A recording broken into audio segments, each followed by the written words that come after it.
म्हणून श्री रामचंद्रांनी त्याचा स्वीकार केला. स्वतः श्रीहरी साक्षात भगवद्गीतेमध्ये सांगतात,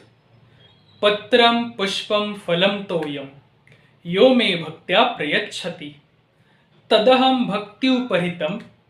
अश्नामी प्रयतात्मनः. अर्थात जो पण भक्त मला प्रेमाने पत्रम पुष्पम फलम तोयम, अर्थात